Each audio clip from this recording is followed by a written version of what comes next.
नमस्कार दोस्तों, जैसा कि हिमाचल सीरीज के पिछले वीडियो में आपने देखा कि हम 15 मार्च को दोपहर होते होते मनाली पहुंचे और मनाली में हमारा स्वागत बारिश ने किया।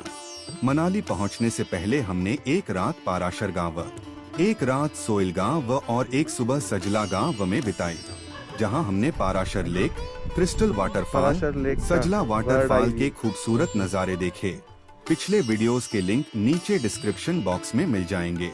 दोस्तों, मनाली में हमने होटल में चेक इन कर रूम से ही लंच ऑर्डर किया और लंच के बाद हम थोड़ी देर सो गए, क्योंकि सजला वाटरफॉल के ट्रेक के लिए हम सुबह 5 बजे ही उठ गए थे और ट्रेक की भी थकावट थी। संध्या को जैसे ही हमने रूम का दरवाजा खोला, सामने के नज़ारे देख मन बाग बाग हो उठा। मार्च मध्य में प्रॉपर मनाली शहर में बर्फबारी काफी रेयर केस में होती है। पर्यटकों को बर्फ देखने के लिए या तो रोहतांग पास या अटल टनल के उस पार जाना पड़ता है, जो कि आना जाना करीब 100 किलोमीटर होता है। पर हमें तो होटल में बैठे बैठे ही बर्फ के नज़ारे मिल गए। हमारी होटल का पूरा प्रांगण बर्फ से भरा हुआ था। हमारी कार पूरी तरह से बर्फ से ढकी थी।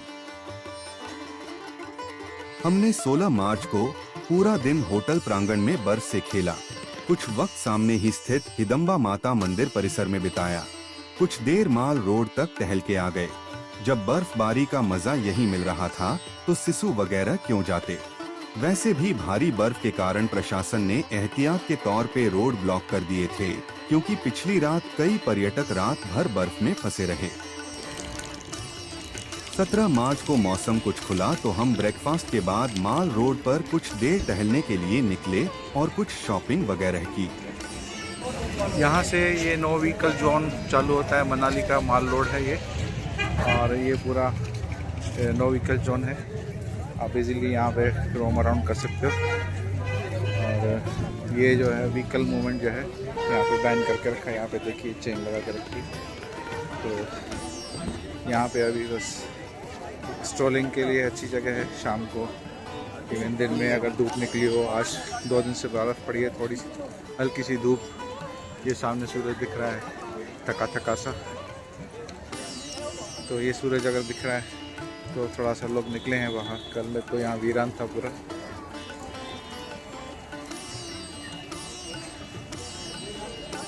ये शाम को बहुत गुलजार रहता है। यहाँ पे जगह हैं, लकड़ी की बेंचें लगा के रखी हैं बैठने के लिए।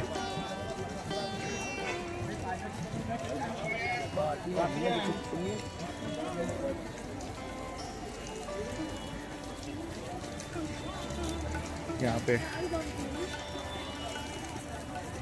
खाने पीने का सामान, कपड़े, ताज़ा छोले भटूरे ऑनलाइन।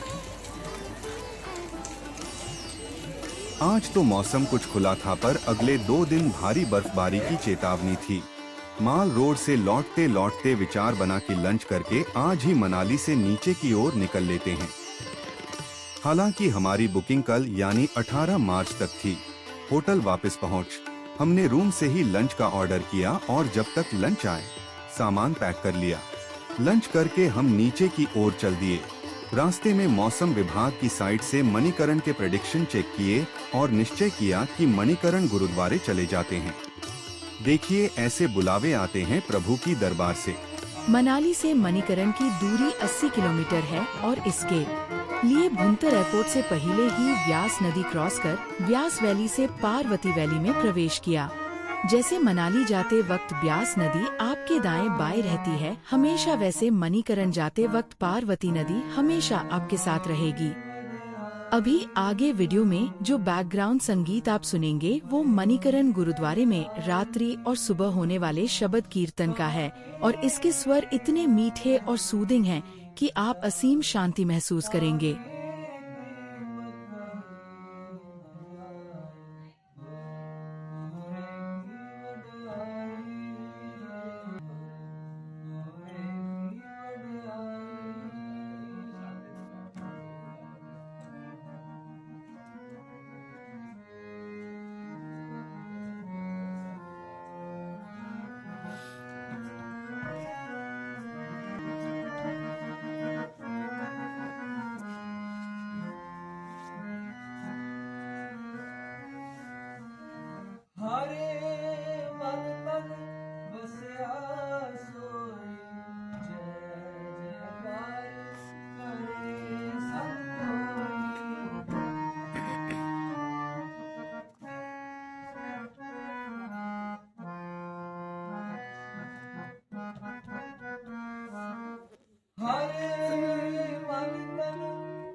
अभी हम कसोल से गुजर रहे हैं।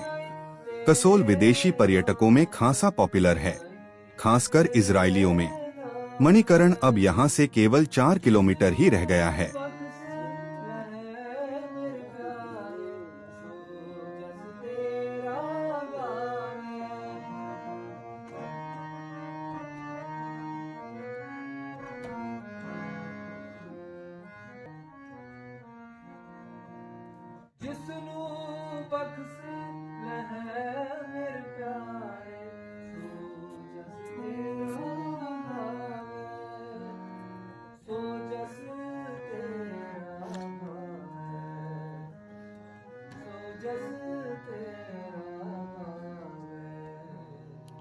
गुरुपुरे की वडियाई, गुरुपुरे की वडियाई, ताकि कीमत बची जाए, ताकि कीमत न जाए।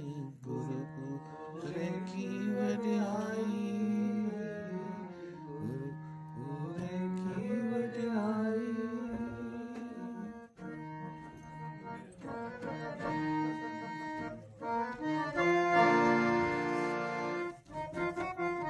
मणिकरण गुरुद्वारे के फर्स्ट ग्लिम्पसेस मिल गए हैं।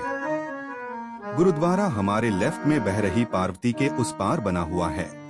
सड़क के दोनों ओर गाड़ियों का जमावड़ा देख लगा कि पार्किंग एक इश्यू होगा, परंतु मालूम पड़ा कि गुरुद्वारे के सौजन्य से एक विशाल मल्टी लेवल पार्किंग की निशुल्क व्यवस्था है।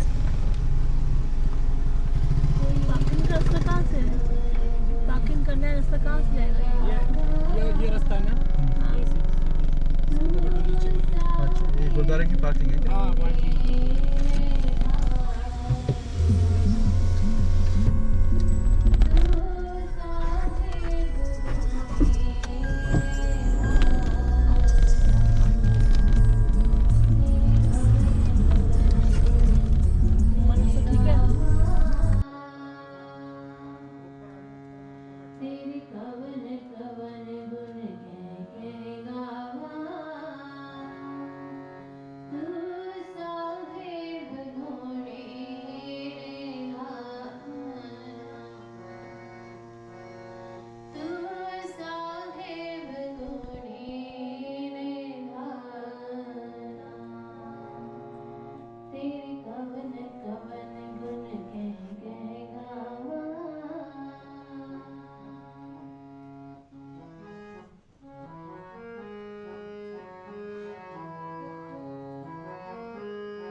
गुरुद्वारे के पवित्र वाइब्स को महसूस करिए और यह स्थान पूरी तरह से गर्म पानी के कुंडों से घिरा हुआ है। इनमें से उठता धुआं एक अलग ही माहौल क्रिएट करता है। हालांकि अन्य गुरुद्वारों के भांति साफ सफाई का नितांत अभाव है। रिसर्च करने पर पता चला कि यह स्थान बाकी गुरुद्वारों की तरह शिरोमणि गुरुद्वारा प्रबंध कमेटी द्वारा संचालित होने के बजाय प्राइवेट पारिवारिक ट्रस्ट द्वारा संचालित है और यह ट्रस्ट फंड्स की कमी से जूझती रहती है। कुछ प्रशासन का भी ढुल-मुल रवैया है। देर रात्रि तक हमने पवित्र शब्द कीर्तन का आनंद लिया और ब्रह्म मुहूर्त में भी मधुर शब्द कीर्तन ने हमारा दिन बना दिया।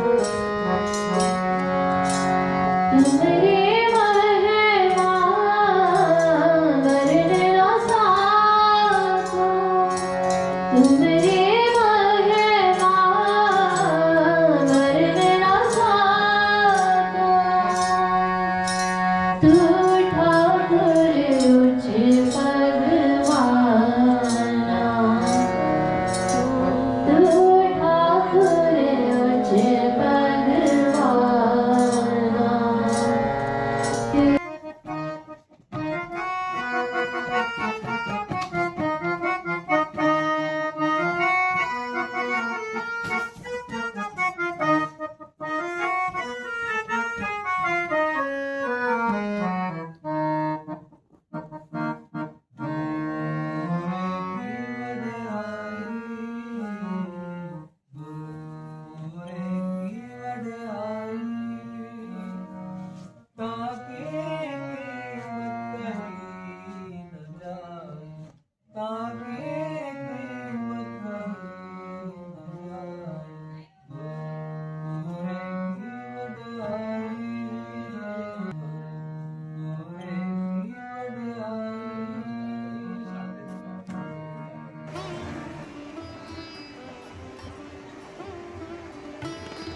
हालांकि मणिकरण केवल गुरुद्वारे के लिए प्रसिद्ध है, क्योंकि मनाली टूर ऑपरेटर्स या कसोल के टूर ऑपरेटर्स के साथ आने वाले पर्यटक गुरुद्वारा विजिट कर निकल जाते हैं। इसका मुख्य कारण यह स्थान पार्वती नदी के उस पार है और ये कस्बा या तो गुरुद्वारे के साथ बने पैदल पुल से जुड़ा है या थोड़ा आगे जा एक और पुल भी है, पर उस पर भी वाहन अलाउ नहीं है। गुरुद्वारे से बिल्कुल सटा हुआ है मणिकरण महादेव मंदिर। इस मंदिर में जैसे ही प्रवेश करते हैं तो सामने काले पत्थर से बनी शिवजी की विशाल मूर्ति है, जिसमें महादेव त्रिशूल ले खड़े हैं और उसके ठीक नीचे सल्फर और गंधक गर्म कुंड से उठता धुआं इसे रहस्यमयी लुक देता है। मुख्य गर्भगृह में पवित्र शिवलिंग और पीतल के बने नंदी इस मंदिर की सुंदरता में चार चांद लगाते हैं। इस मंदिर में गर्म पानी के कुंड में लटकी छोटी छोटी थैलियों में पका चावल प्रसाद के रूप में दिया जाता है। यहाँ पर जो प्रसाद होता है वो भी चावल का होता है और जो इस गर्म पानी में पोटली बांध के पकाया जाता है प्रसाद।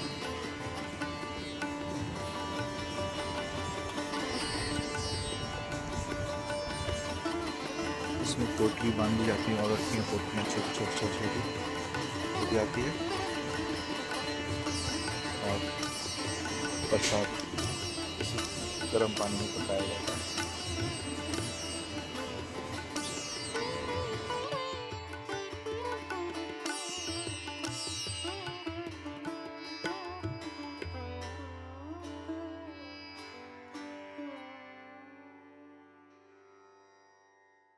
कुल्लू क्षेत्र के लिए राजा राम रघुनाथ स्वरूप में उनके मुख्य देवता हैं।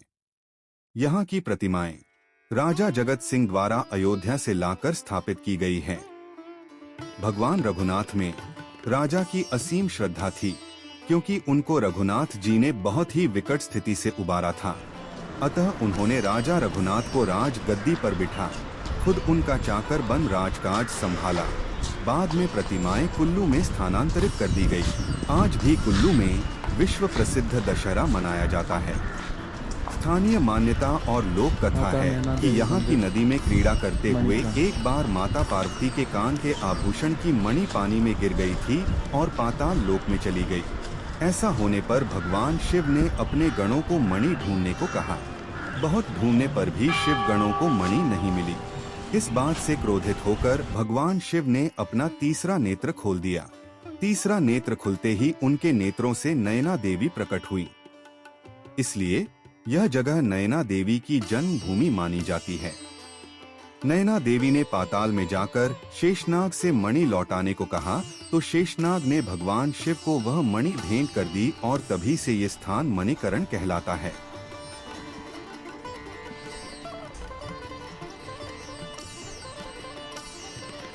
ये पूरा कस्बा ट्रैफिक लेस है, क्योंकि यहाँ पहुँचने के लिए नदी क्रॉस करनी पड़ती है और यहाँ के एकमात्र पुल पर वाहन प्रतिबंधित है।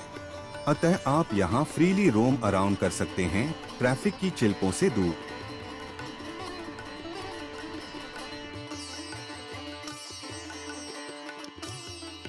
पीछे बताए 3 प्रमुख मंदिरों और गुरुद्वारे के अलावा यहाँ एक राम मंदिर और है, जिसका भव्य प्रवेश द्वार है और मंदिर भी बहुत ही सुंदर है। यहाँ भी यात्रियों के रुकने के लिए सराय है, जिसमें डिटैच्ड कमरे हैं, साथ ही लंगर की भी व्यवस्था है। गर्म कुंड में स्नान के लिए भी कुंड बने हैं।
टिपिकल धार्मिक स्थल की तरह मणिकर्ण में भी छोटी गलियों के बीच ये दुकानें हैं।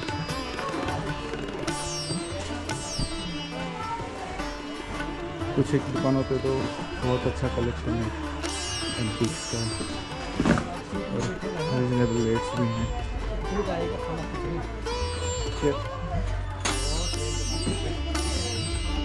और यहाँ पे गेस्ट हाउसेस बहुत है, आप आएंगे तो ये छोटे छोटे गेस्ट हाउस हैं, बस सस्ते 400 से 500 की रेंज में आपको मिल जाएंगे।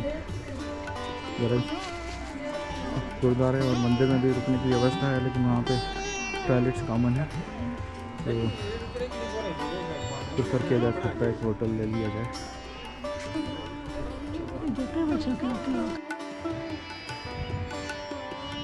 इस तरह हम सुबह करीब 10:30 बजे पूरा मणिकरण एक्सप्लोर कर अपनी अगली मंजिल कुरुक्षेत्र की ओर निकल गए, क्योंकि हमने जो सेल्फ ड्राइव कार ली है वो कल करनाल में वापस करनी थी, तो हमारे पास आज का और कल शाम तक का टाइम था। इसलिए हमने सोचा कुरुक्षेत्र एक्सप्लोर कर करनाल से वापसी की ट्रेन भोपाल के लिए पकड़ लेंगे। आज करीब 334 किलोमीटर तय करने हैं, जिसमें करीब 8 घंटे लगने वाले हैं।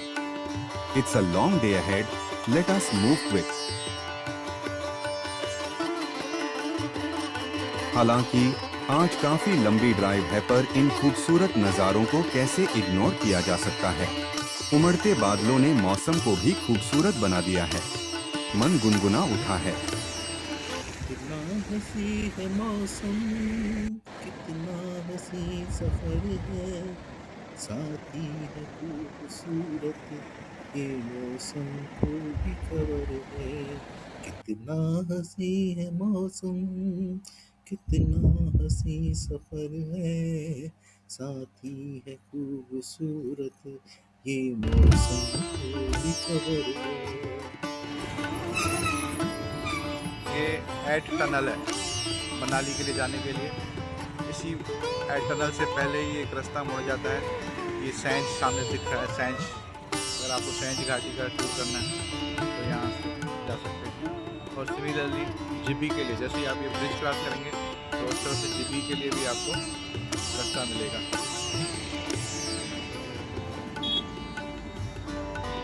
सीधे चले जाएंगे तो मनाली रहेगा।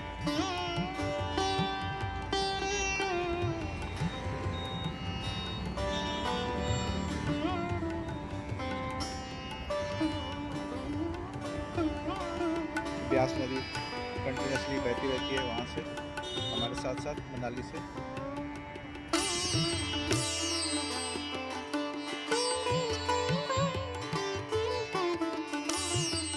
अब हम तेजी से अपनी अगली मंजिल की ओर बढ़े चले जा रहे हैं, परंतु बीच में कुछ खूबसूरत नज़ारे हमें बरबस रोक लेते हैं, जैसे कि पंडोर डैम के पास बाखली में स्थित माता बगलामुखी मंदिर तक पहुंचने के लिए एक शानदार ropeway.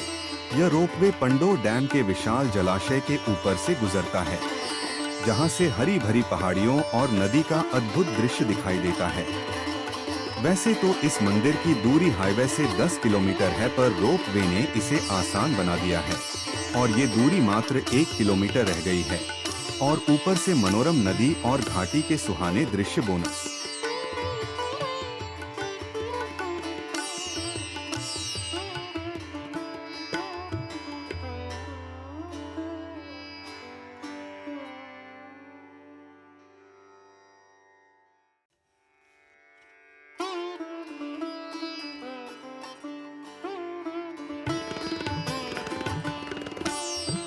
Thanks to Gadkari ji, इतने पहाड़ी क्षेत्र में 4 लेन हाईवे एक उपलब्धि है। एक के बाद एक टनल क्रॉस करते हम आगे बढ़ रहे हैं, और जैसे ही टनल से बाहर निकलते हैं तो खूबसूरत नज़ारे एक चाय के स्टॉप के लिए रोक लेते हैं। आज हमने लंच स्किप किया है और रास्ते में कुछ फ्रूट और सिड्डू के सहारे ही दिन काटा है। शाम होने को है।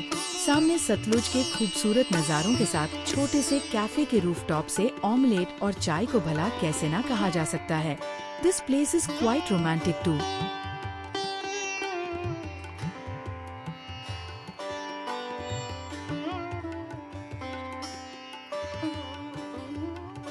डुप्लेक्स रेस्टोरेंट बना हुआ है।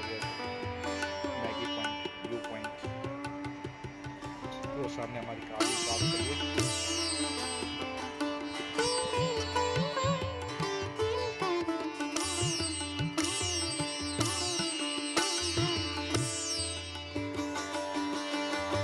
अब जल्दी ही पहाड़ी रास्ते खत्म होंगे। स्वारघाट पार करने के बाद हम मैदानी हाईवे पे आ जाएंगे और अंबाला से हरियाणा में प्रवेश कर कुरुक्षेत्र हमारी आज की मंजिल है। आशा है ये एपिसोड आपको पसंद आया होगा। अगले वीडियो में कुरुक्षेत्र में महाभारत कालीन स्मारकों के साथ आपके साथ जल्दी ही मुलाकात होगी और होगा अथ श्री महाभारत कथा और होगा गीता का ज्ञान।